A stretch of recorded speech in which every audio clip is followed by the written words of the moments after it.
एक बार प्रेम से बोलेंगे ओम नमो भगवते वासुदेवाय। देखिए मित्रों, ये है धर्म शास्त्रांक और एक बहुत अच्छा लेख पढ़ते हैं जो कि देखिए कल्याण के इस विशेषांक में देखने में मिल जाता है। शीर्षक है इसका, धर्म के परम आदर्श स्वरूप भगवान श्री कृष्ण और उनकी दिनचर्या। तो भगवान की दिनचर्या किस प्रकार से थी उसका वर्णन यहाँ पे दिया गया है।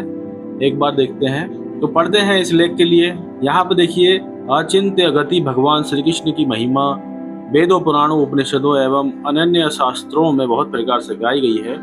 अनेकों ऋषियों मुनियों संतों भक्तों एवं विद्वानों ने उनकी ही महिमा का गान करके अपनी वाणी को सफल किया है। अनेकों संत महात्माओं ने भगवान श्री कृष्ण के नाम गुणों का गान तथा चरणों की सेवा करके अपने जीवन को धन्य माना और परम गति प्राप्त की।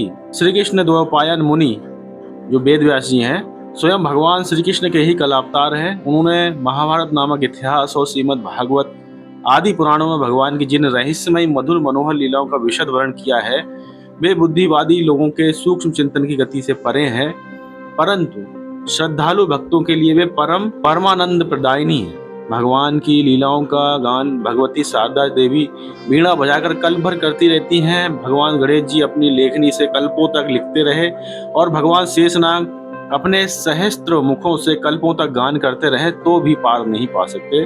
फिर तुच्छ बुद्धि मनुष्य भला उनकी लीलाओं का क्या गान कर सकता है। हमारा देश भारतवर्ष धर्म प्राण यानी धर्म प्रधान देश कहा जाता है। यहाँ के बड़े बड़े लोगों ने, राजाओं एवं सम्राटों ने भी भोगों को लात मारकर भगवान श्री कृष्ण के चरणों की सेवा की है, अरण्य का आश्रय लिया और विशुद्ध धर्म का आचरण करके लोगों को शिक्षा दी है।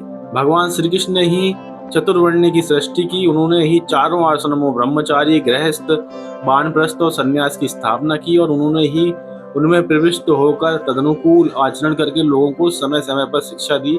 भगवान के विश्वासी अनेकों संतों ने अपने आचरणों के द्वारा उच्चतम आदर्श उपस्थित किया।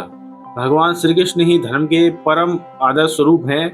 यह उनकी विभिन्न लीलाओं से स्पष्ट सिद्ध होता है। भगवान का तो ये कहना ही है कि जब जब धर्म की हानि और अधर्म का अभ्युत्थान होता है, तब तक मैं अजन्मा अविनाशी तथा लोक महेश्वर रहते हुए भी साधुओं के परित्राण, दुष्ट कृतों के विनाश और धर्म की स्थापना के लिए युग युग में अपनी लीला से प्रकट होता हूँ। मत्स्य, कच्छप, बाहरा, नरसिंह, वामन, परशुराम, राम, कृष्ण, बुद्ध, कल्कि, कपिल, हंस, कृष्ण द्वैपायन आदि भगवान के अनेकों अवतार शास्त्रों में प्रसिद्ध हैं, जिनमें कुछ उनके अंशावतार हैं, कुछ कलावतार कहलाते हैं, किंतु भगवान श्री राम और श्री कृष्ण स्वयं भगवान हैं। इन अवतारों भगवान ने जो जो लीलाएं की हैं वे संत महात्माओं द्वारा ज्ञेय हैं। धर्माचरण के विशुद्ध आदर्श भगवान के इन अवतारों में दर्शनीय है। भगवान श्री कृष्ण ही अपनी एक अवतार में नर नारायण स्वरूप में बद्रिकाश्रम में तप करते हुए परमहंस सन्यासियों को आचरण की शिक्षा देते हैं। कपिल के रूप में सांख्य योग के सिद्धांत का प्रतिपादन करते हैं।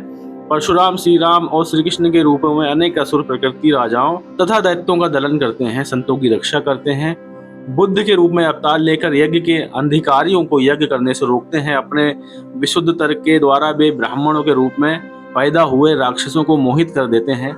आगे भी कलयुग के अंत में वे भगवान कल्कि रूप में अवतार लेकर इस धरा पर फैले हुए समस्त मलेच्छों का संहार करेंगे और अपने आशी संतों की रक्षा करेंगे। कहाँ तक कहा जाए, भगवान श्री कृष्ण की महिमा अपार है। भगवान श्री कृष्ण धर्म के आदर्श हैं। भगवान श्री कृष्ण की दिनचर्या का बहुत बड़ा सुंदर वर्णन श्रीमद् भागवत के 10वें स्कंद के 69वें और 70वें अध्याय में पढ़ने में सुनने में मिलता है। भगवान श्री कृष्ण की दिनचर्या देखने के लिए देवलोक से स्वयं नारद जी पधारे थे और इंद्र सभा में जाकर उन्होंने उसका गायन किया था। श्री सुखदेव जी महाराज राजा परीक्षित से कहते हैं, प्रातः काल भगवान श्री कृष्ण ब्रह्म मुहूर्त में जब कुक्कुट यानी मुर्गे बोलने लगते थे, उठते थे, उस समय पारिजात के पुष्पों की भीनी भीनी सुगंध लेकर वायु बहने लगती थी। भ्रमर समूह ताल स्वर के साथ मधुर संगीत की तान छेड़ देते थे और पक्षी मधुर स्वर से कलरव करते थे। भगवान श्री कृष्ण सैया से उठकर हाथ मुंह धोते और अपने मायातीत आत्मस्वरूप का ध्यान करने लगते।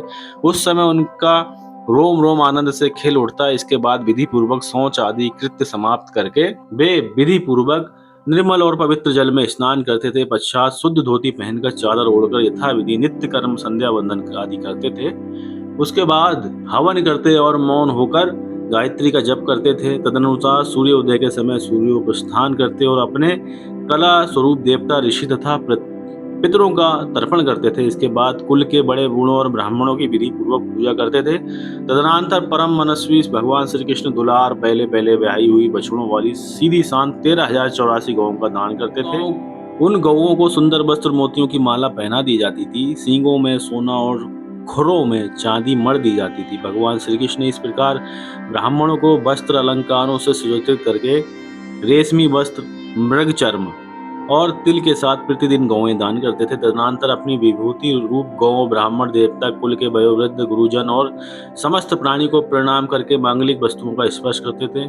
सौंदर्य की खान होते हुए भी भगवान अपने को पीताम्बर आदि दिव्य वस्त्र, कौस्तुभ आदि आभूषण, पुष्पों के हार और चंदन आदि के अलंकार से अलंकित करके घी और दर्पण में अपना मुख देखते थे तथा गाय, बैल, ब्राह्मण और देव प्रतिमाओं के दर्शन करते थे। फिर पूर्ववासियों यानी नगरवासियों, अंतापुर के लोगों की अभिलाषाएं पूर्ण करते थे। उसके पश्चात अनन्य प्रजा की कामना पूर्ति करके उन्हें संतुष्ट करते। इस प्रकार सबको प्रसन्न देखकर स्वयं भी आनंदित होते थे। भगवान श्री कृष्ण पुष्प माला, तांबूल, चंदन, अंगराज आदि वस्तुएं पहले ब्राह्मण, स्वजन संबंधी, मंत्री और रानियों को बांटकर बची हुई वस्तु स्वयं काम में लेते थे। जब तक भगवान ये सब करते रहते तब तक उनका सारथी दारुक सुग्रीव आदि घोड़ों को रथ में जोत कर ले आता और भगवान को प्रणाम करके उनके सामने खड़ा हो जाता था। इसके बाद भगवान श्री कृष्ण अपने सखा उद्धव और सात्विकी के साथ अपने सारथी दारुक का हाथ अपने हाथ से पकड़कर रथ पर सवार होते और सुधर्मा सभा को जाते थे। यदुवंशियों से भरी हुई उस सुधर्मा सभा का ऐसा प्रभाव था कि उसमें जो लोग प्रवेश करते थे उनके शरीर की 6 उर्मियां यानी भूख, प्यास, शोक, मोह, जरा और मृत्यु नहीं सताती थी।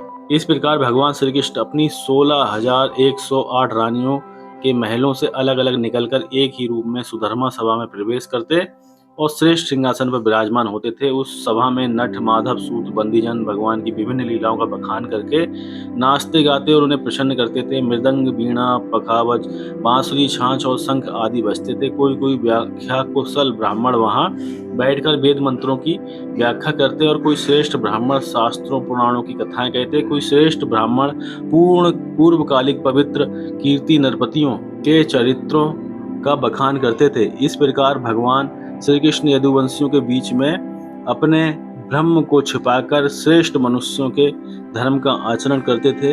वे अपने आचरण से लोगों को सदैव सुधर्म एवं शुभ आचरण की शिक्षा दिया करते थे। हस्तिनापुर में गए हुए भगवान श्री कृष्ण की प्रातःकालीन चर्या की बात महाभारत में आती है। वहां कहा गया है, आधा पहर रात्रि शेष रह गई, तब श्री कृष्ण जागकर उठ बैठे।